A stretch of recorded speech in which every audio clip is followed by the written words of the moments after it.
This is Privacy on the Ground, where privacy meets real life.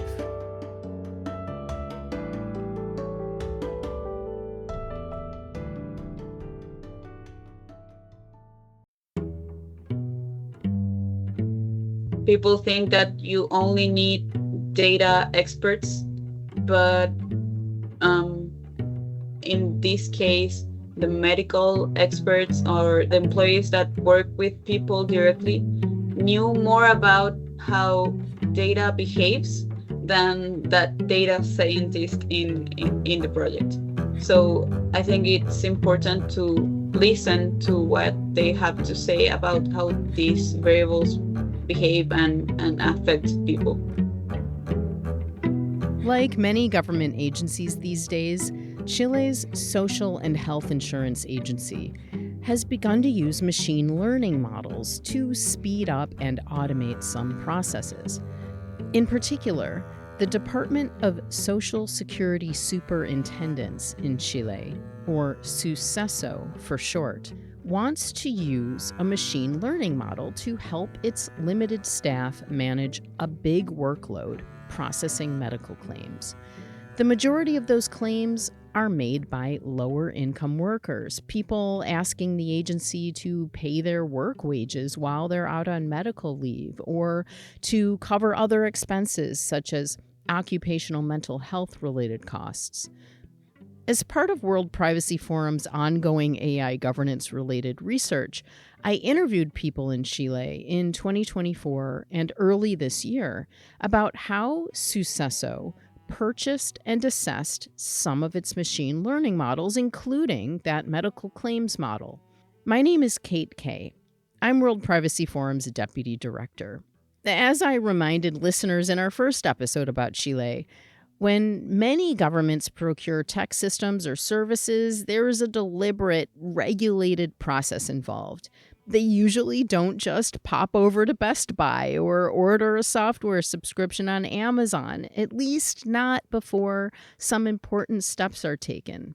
That previous episode told the story of how SUSESO project manager Rodrigo Moya and his team used a required process established by Chile's procurement agency, Chile Compra, for purchasing and evaluating the medical claims model. In that story, we learned about the challenges Moya faced when implementing the assessment requirements and about internal tensions among SUSESO staff regarding how to interpret the assessment.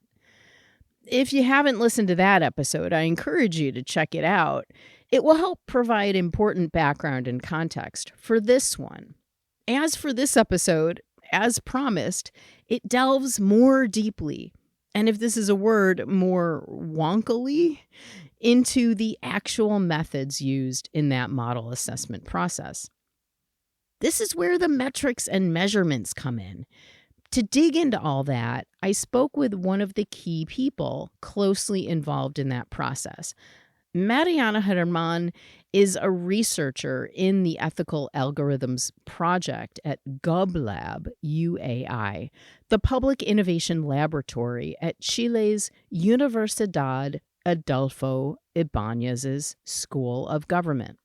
Germán and the team there helped assess the medical claims model, including its risk of producing discriminatory decisions, and helped apply methods used to explain how the model makes those decisions.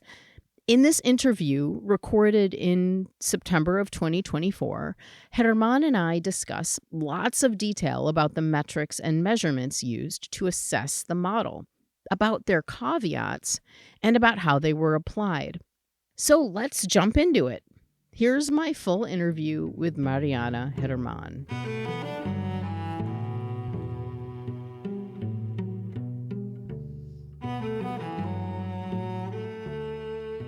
Yeah, I'd love it if you just told me a little bit about your background and your role. Tell me about what brought you to GobLab. My official title in GobLab is researcher. I'm a researcher in the algorithmic, it's called Algoritmos Éticos project. I have a background in computer science and hold a Master of Science in Data Science. And my specific role in GobLab is focused on ethical and responsible AI research. I explore how to bring from theory to practice these ethical AI principles such as transparency, beneficence, privacy, fairness, justice, um, all of them, Mm-hmm. in data science and AI models that are either under development or already developed in public agencies in Chile. Right now, I'm working in two projects. I'm leading the development of the transparency tool that it's called a algorithmic transparency sheet. Right. And the second one is a tool to measure bias and statistical fairness in classification AI models. Yeah. So those are the things that I'm working on right now. Right. And both of those are available currently, right? Those are the tools that are already out. Yeah. The project started last year in December. Mm-hmm. I work in GovLab. Um, um, I have worked here for about 3 years. Mm-hmm. Always doing the same thing, like bringing these principles to practice in AI models developed by the public sector. But this project specifically started last December. Okay. Right. When you say this project, what do you mean? Uh, the development of these two tools, transparency Mhm. tool and fairness tool, Okay. that's called algoritmos éticos. I Right. think that's like ethic algorithms, something like Yes. that. Yes. Right. So, and just to reiterate, I mean, you're the types of organizations that you're working with at GovLab are just government agencies in Chile? Primarily, we focus on public sector organizations here in Chile, but with working with public sector organizations, we also sometimes work with private sector organizations, um, or organizations that are not in Chile but Hmm. from other parts of Latin America. So, well, let's talk about SUSESO. Can you describe how GovLab has worked, how your group at GovLab has worked with SUSESO, and particularly in relation to the medical claims management model development and the choice of variables that you used for training that model? Yes. So our role in Sucesos project is as an external consultant. Specifically, we are like a consultant for ethic development in AI. So we focus on transparency and fairness for their model.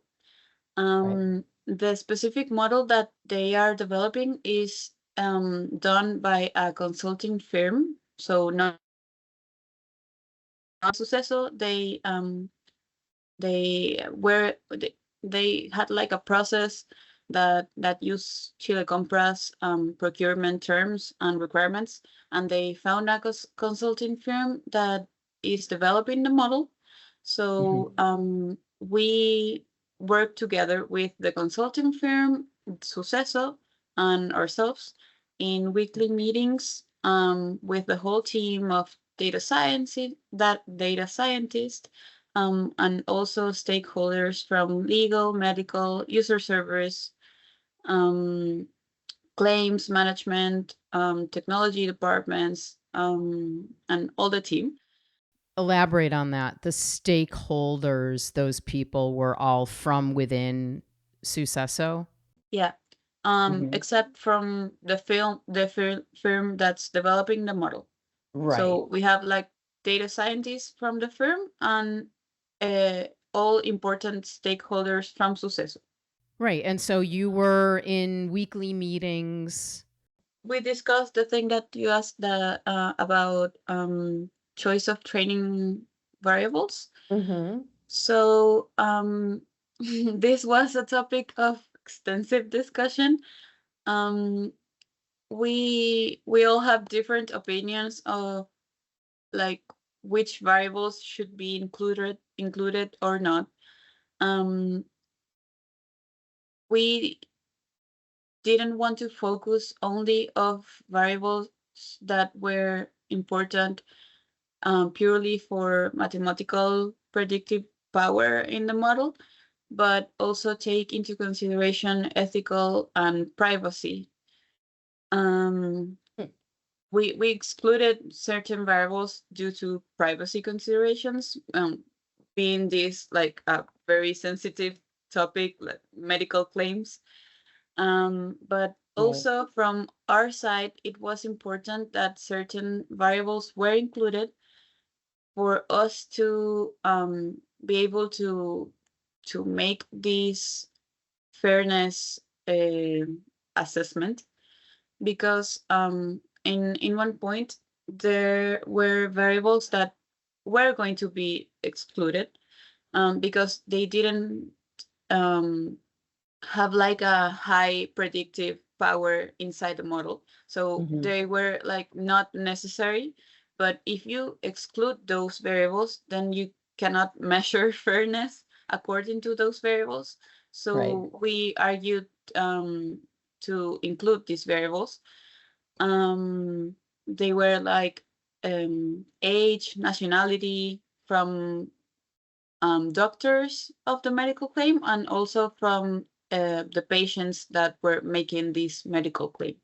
Mm. So they finally include these variables, and we could perform this fairness and bias assessment. Yeah, and it sounds like that took a while to get everybody to agree to include that information.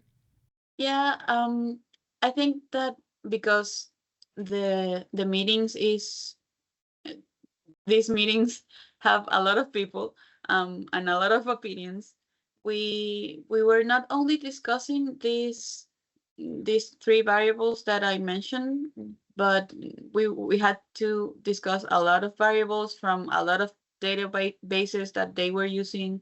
So yeah, it was like 3 weeks or a month discussing these topics. Okay, so that was determining how the model would be trained, the model that was built by this consulting company. Now, in addition to that, some the tools that you've helped build at GovLab, the transparency, the algorithmic transparency sheet tool, and the bias and equity measurement tool, you used those to assess once the model was built, right? Can you talk about that? Yeah, sure. So I'm gonna explain briefly how these tools work, Yeah, and then how we apply them to this specific case. great. So the algorithmic transparency sheet is a tool that's designed to identify every aspect that's important to address in an AI system. So it identifies the most important information to disclose, such as architecture of the model, which data it uses, functionalities, risks or ethic risks, recommendations that are specific to this model, and then it um, uses all this information and presents it to the user in a friendly way that everyone can understand. Mm-hmm. So providing this transparency sheet, it's important for not only like people inside SUSESO that can read this transparency sheet and understand how the model works, but also for users that are making the medical claims to understand how this model is helping SUSESO decide on which claims should be accepted or not. In Chile, in particular, this is really important because we recently have a data protection law approved, like 3 weeks ago.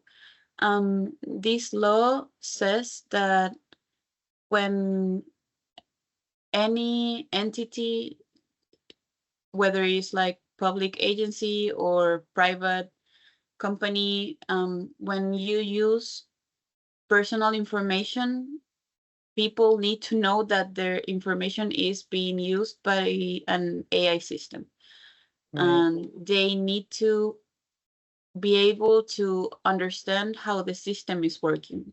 So this algorithmic transparency sheet, it's something that it's really important here in Chile when you are developing a system like this. So they use this tool. They use the algorithmic transparency tool to document the model. It's not ready yet because the model is still in development. So the project ends, I think, December or January next year. But when the project is done, the algorithmic transparency tool is going to be ready. And they also use datasheets to document the datasets that were used in the training of the model. And so that's how they use the tool there. And the second tool, the bias and fairness measurement tool, it's used during model training to evaluate fairness alongside other metrics that measure like the I forgot the word, how the model is working, right? Like robustness or performance, maybe? Yeah, performance, that's the word. Yeah. When you evaluate the performance of the model. So we used a lot of tools. We didn't use only our tool. It was like an extensive analysis at this point. So they use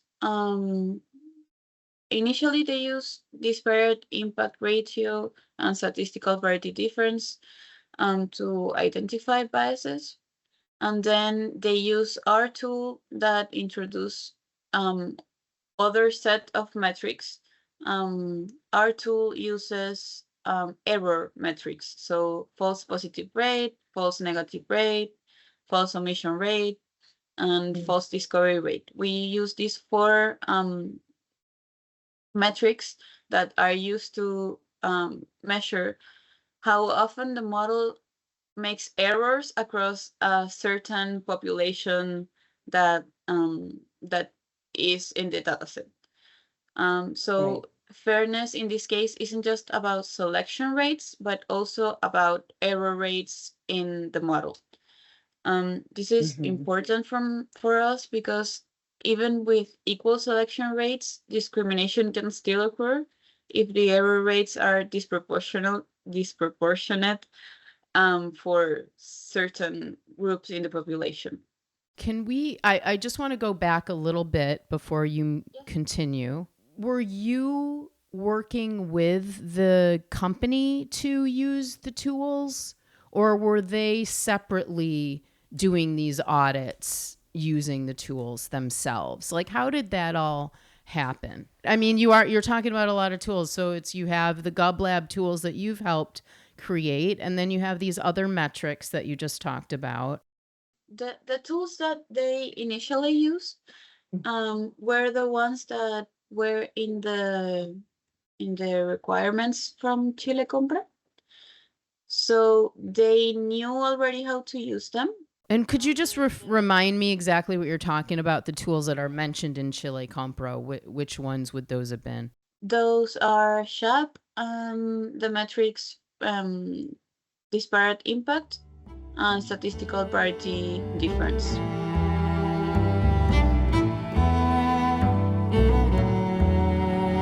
I'll just jump in here to give a bit more background on those two measurement approaches before we continue with the interview.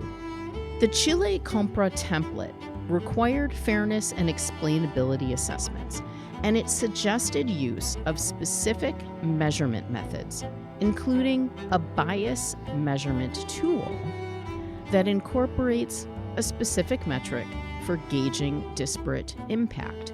The metric is based on the 4/5 or 80% rule.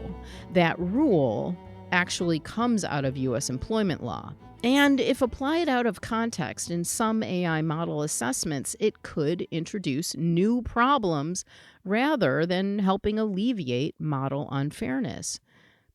The other metric discussed here is called SHAP, S-H-A-P.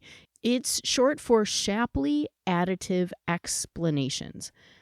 SHAP is based on a game theory related concept, and it is often repurposed for AI explainability purposes in an attempt to reveal and quantify how factors in a machine learning model contribute to the model's predictions.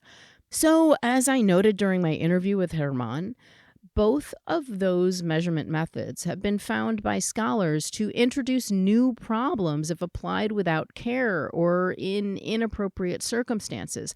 And both are suggested in multiple AI governance tools from governments around the world. So it wasn't just Chile Compra's procurement template that mentions a SHAP or the 4/5 rule. Multiple AI governance tools from governments around the world have mentioned them. And if you want to learn more about the potential problems with those methods and metrics, and see several examples of scholarly research that question use of those methods, I encourage you to visit worldprivacyforum.org to read our 2023 report, Risky Analysis, Assessing and Improving AI Governance Tools. It goes into a lot more detail. Okay, back to the interview. Yeah, so actually in Chile Compra, the procurement requirements say that you have to take into consideration transparency and fairness. And then after that, they suggest tools. These are not enforced, but transparency and fairness, it's not like, not many people know how to apply these things. So Chile Compra wanted to bring options to the table. There's also like a lot of debate or whether what tools are the best or not. So I think people need like a base of what can we use, what can we cannot use. So these tools are never required, but they are suggested, and transparency and fairness are required. So that's why the company decided to use those tools. So, okay, so that's interesting. So the company applied those things, and then GobLab said, we have these additional things that we can use to, and we're going to measure fairness in some additional ways and address transparency through this algorithmic transparency sheet. So maybe you can go back into talking about the metrics that you used when GobLab stepped in and assessed the model for fairness. What were you doing? So we use the metrics that are available in our tool that are error metrics.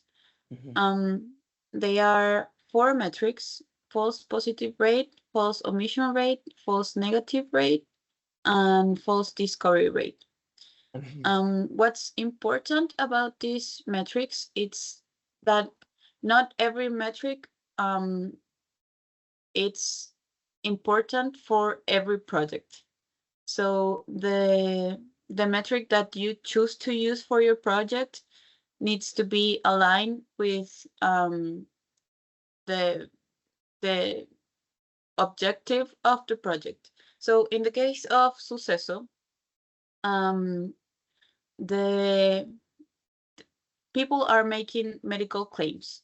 So if the model sees a medical claim and rejects it when it should have been approved, the person is being like negative impacted.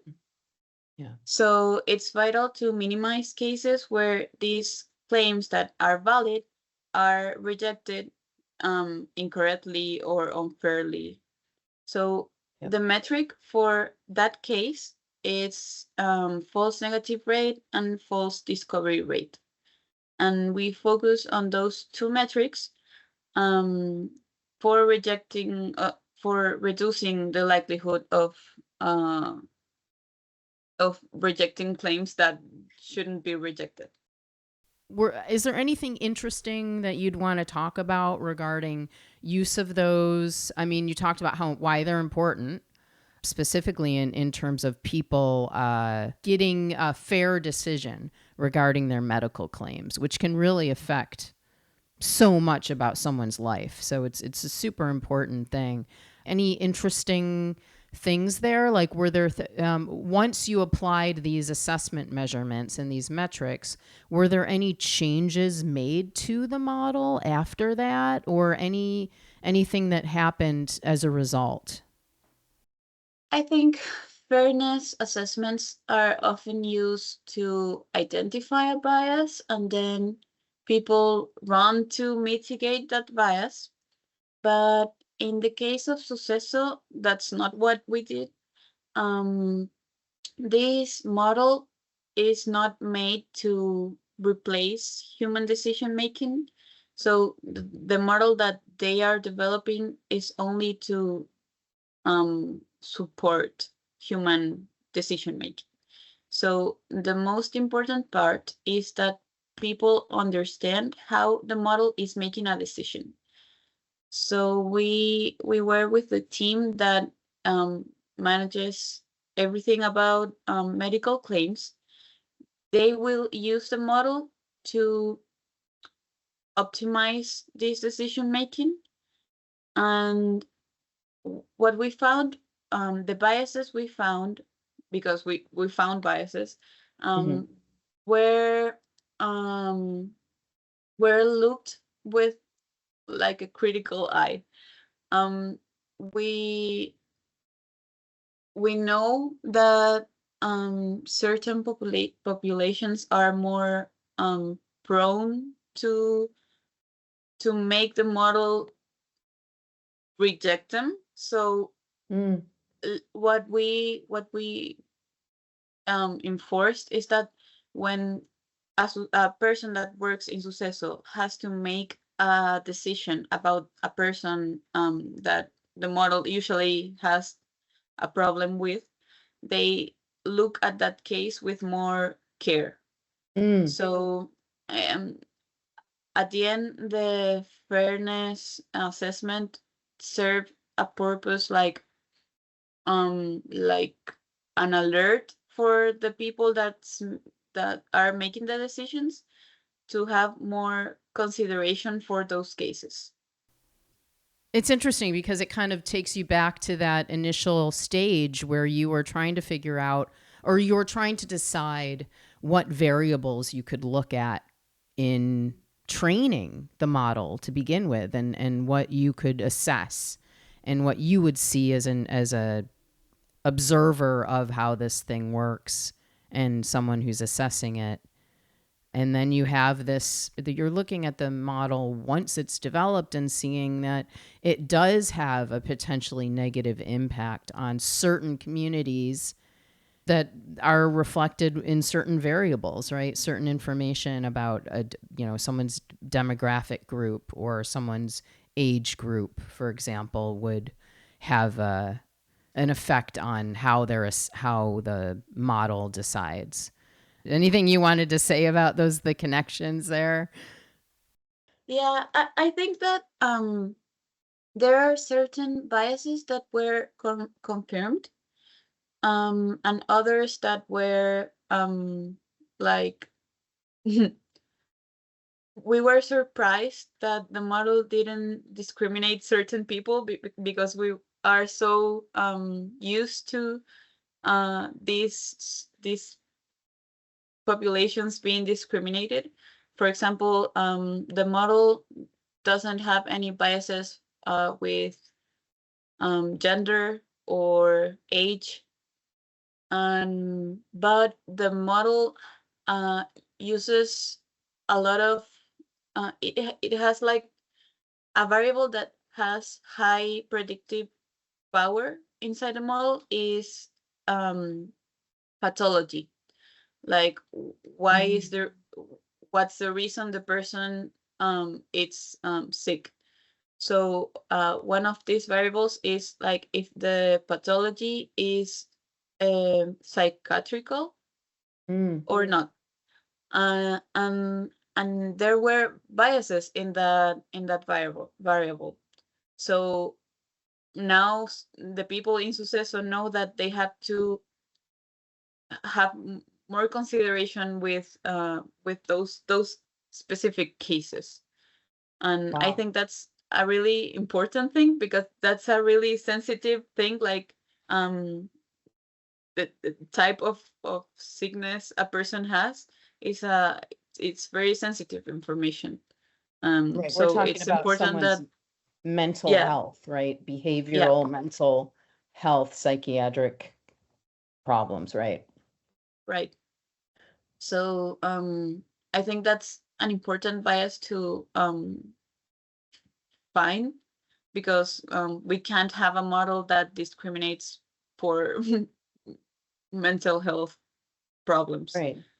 And I mean, ultimately, I think that you're talking about attention. That when I spoke to SUSESO and Rodrigo at SUSESO, we talked about concerns about how is this model actually used? How are the outputs or the decisions that this model is making used in this process for? And you're saying a human is ultimately making the decision. They're just using this model, and then just it's helping them, it's informing their decision. There's a couple things here. So you're talking about it sounds like you're saying that the model that is in use today does still have some discriminatory potential. It does have some biases, right?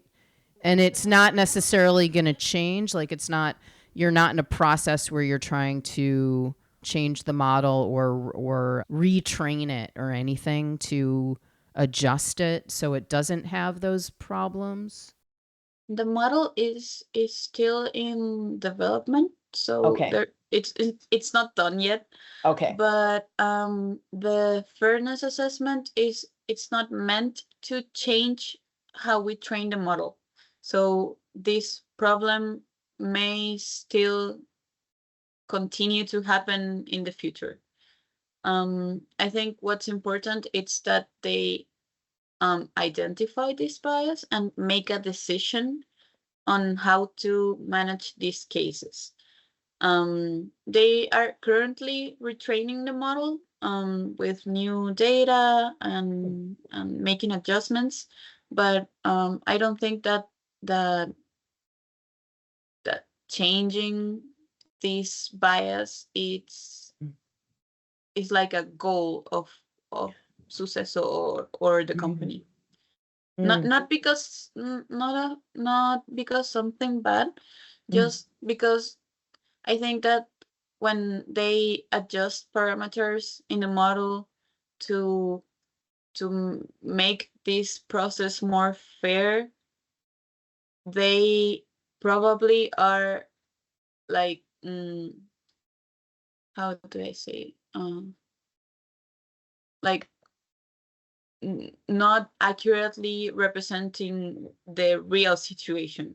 So we want to the model to be the most the most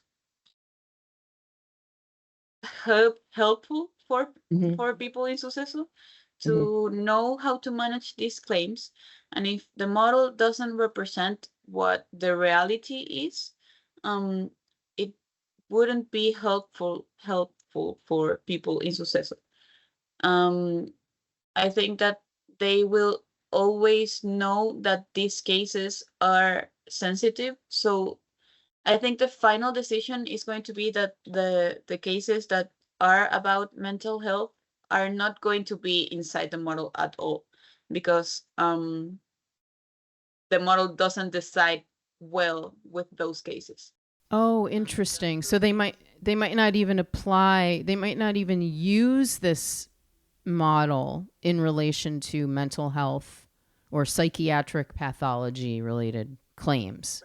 Right. Okay. Well, I mean, I guess a big question is how are people using these kinds of algorithmic models in their claims decisions or other work at other government agencies? How does that information get translated to all the people who might be using this in the future, right? You know, you just don't exactly know. You might know specific people who are using it, but what about 5 years from now when none of the same people are working there and then this model's still being used, right? You just don't really know how that information can get translated down the road to make sure that people understand how to use it properly. Yeah, I think that's part of why documenting these processes is so important. SUSESO is documenting this process for internal use for the team and other teams that come after them, but they are also documenting it for the people that are affected. So they are all this information will be available once the model is done developing in their official government pages. So people, everyone should be able to see this information. Not when you're making a decision about a person's life or health in this case, it has to be public information. In GobLab, we have another project that it's inside this project that is a repository of every algorithms that are used by public agencies. So we have like 100 algorithms that have AI or are not AI, but that make decisions about people. And you can search by kinds of field, I think, like health or education, or and you have all the algorithmic things that are being used by public agencies, and people can read information about this, and they can see how the model actually makes decisions or supports human making decisions. And I think that these initiatives are having more and more impact and are growing because people need to know like when their data is being used by these models. Well, that's really interesting that you're expecting that these details about the actual assessment of the model would be publicly available to people. I think when we are talking about public agencies, the first thing always has to be people. I don't think when I worked with public agencies, they first concern it's always like, how is this going to affect everyone that it's making a claim in this case, or everyone that needs a pension, or everyone that needs this aid from the government, and they are really careful with AI. So I think they are willing to make these decisions and these concerns available to people. I think that's the culture I encounter here in Chile. So I think it's possible. Can we go back and talk a little bit about transparency in terms of like explaining the model decisions? And you mentioned SHAP and how that is specifically mentioned in the Chile Compra procurement guidance. I mean, you know, that along with other approaches to measuring for disparate impact that procurement document mentions have had some problems. They're not necessarily considered appropriate when applied to AI in general, or when applied to very complex AI systems. Anything that you want to say about that, and how at World Privacy Forum in our research we've found that those using the 80% threshold for disparate impact and SHAP are both things that are mentioned in a lot of government responsible AI kind of tools from governments. And then there's a lot of research that shows they're not really appropriate to be used, or they have problems. Anything that you'd want to say about that? Yes. So for fairness assessment, we have those tools, the disparate impact, and I forgot the other one. The statistical parity difference. Yes. And Right. the problem with those metrics specifically is that people shouldn't be using them automatically with the 80% threshold.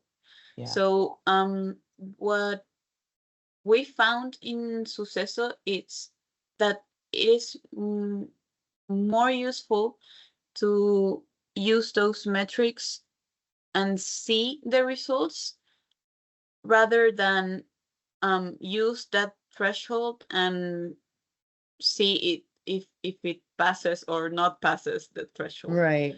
It Right? shouldn't be the So only thing they're looking at. right. So I mentioned earlier we use a lot of tools to measure fairness, but with this specific one, we didn't use the threshold. We used the metrics, but we didn't apply the threshold. Not only because we are not using like a random threshold because yes, but also because when we conduct this fairness assessment, in the variables, these variables were not close to 80%. The variables when were disparate impact ratios were not a problem. They were closer to 95%, so they were clearly not near 80%. And when we have a problem with that variable, they were near 70%. So they were not near 80% either. So the problem was like really easy to see. And also, I think that other things that are important is that I told you about the meetings that everyone is coming weekly. So we are talking with people that know this problem more than technically. They know this problem from like a social aspect. So they knew how this population is, what's the word? Affected? Maybe? Yeah, something like that. I forgot the word, but they were not surprised that the model had this impact ratio of 70%, for example. Okay. So it was something that just looking at the data, it was obvious. So I think these metrics should be used to confirm some things and maybe to bring awareness in the cases when you don't know how a variable is behaving. That's a word I was looking for before. So when you don't know how a certain population is behaving, you can make this assessment and bring more clarity to that issue. But I think we didn't use these metrics to decide anything, but to have more information. Yeah, I mean, it sounds like what you're talking about is how important it is to have people from different types of stakeholders part of this process, right? Not just the technical measurements, not just the data or the quantifications, but the people who do the work, the people who actually understand the medicine or the claims decision process or how this stuff affects the patients. It's all of the people together assessing this. I think that's exactly these people were essential to understanding data. I think in a lot of projects, people think that you only need data experts, but in this case, the medical experts or the employees that work with people directly knew more about how data behaves than that data scientist in the project. So I think it's important to listen to what they have to say about how these variables behave and affect people. So regarding explainable AI, I think there are three main things that are criticized about SHAP. The first one is similar to the one in disparate impact. That is, it has interpretation issues. SHAP generates these numerical scores that can be really misleading when people see them. They think that this number, it's everything you need to know about a variable and how it's producing certain results in the model. Right. So first, the company that used this score to explain how the model's making decisions, they did really detailed reports about how SHAP is constructed and how they use it and what the results mean and everything about this. Then SUSESO read this report and they didn't understand anything about SHAP. So we were having a lot of meetings about this. We had like a month of meetings just understanding SHAP and these scores that it produces. So I think that the interpretation issues are not really a thing in SUSESO anymore. The other thing that happens with SHAP a lot is that people see this score and they think that the variables that the score highlights are the most important for every case. But SHAP works locally, so works for one instance specifically. It cannot predict the explainability of all the model, all the data. So right now in the model, SHAP is being calculated for every data point that the SUSESO is making a decision based off. Really? They're actually doing that right now. They're applying SHAP to explain every type of decision that might be made by the model. Is that correct? No. What I wanted to No. say Okay. is that SHAP is being calculated for every type of decision, Right. but they don't use it to explain. So what they are actually using SHAP for is when a person gets a file with a claim, they run the model and have the result of if the claim has to be accepted or not accepted. And then the person still has to revise this file and make a decision. So Yeah. they calculate SHAP for that specific case. And SHAP, what it tells you is what factors are more relevant. Those are the factors that the person looks first in the file, in that specific file.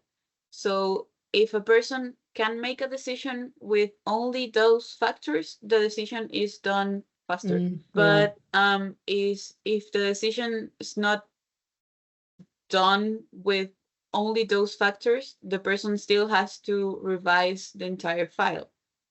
So SHAP it's also like a support, not for the decision itself, but for what are the things that are important to look in that specific file for the person in SUSESO that's making the decision. So it's also used like a support in and not as a whole explanation. Because also the people that are making these decisions are used to making these decisions. They know a lot about what factors are important or not.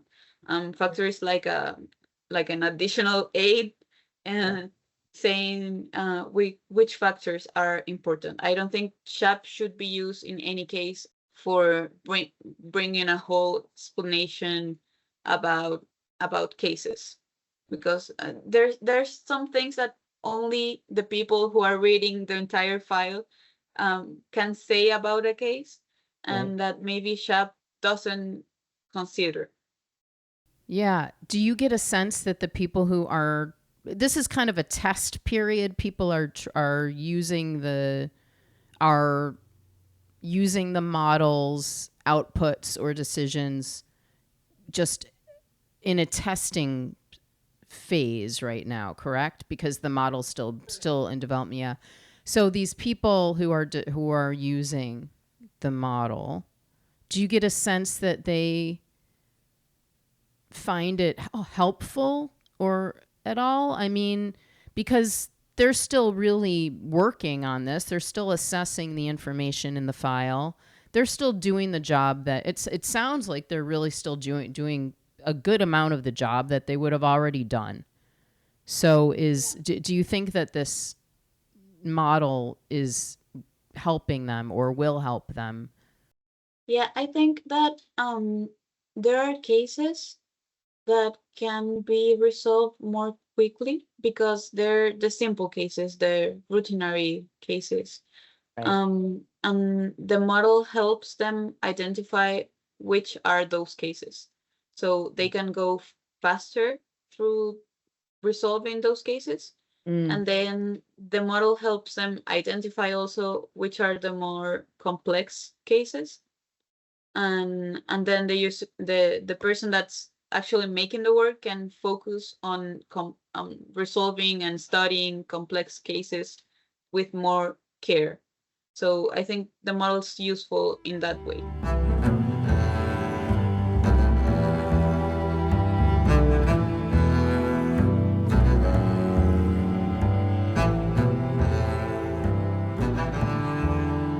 So this is what deep research about AI governance tools looks like.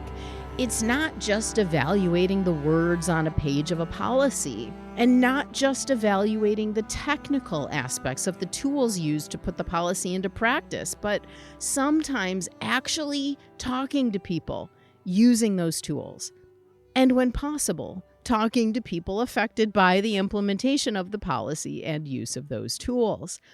Sometimes at World Privacy Forum, we call this the implementation layer of AI governance policy.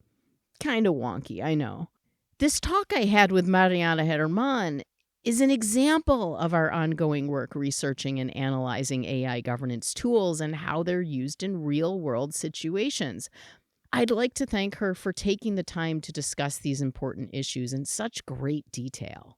Future episodes of this AI governance tools series of the podcast will take us north to Canada, where the country's algorithmic impact assessment tool has been in use by federal agencies since 2019. Stay tuned, and thanks for listening to Privacy on the Ground.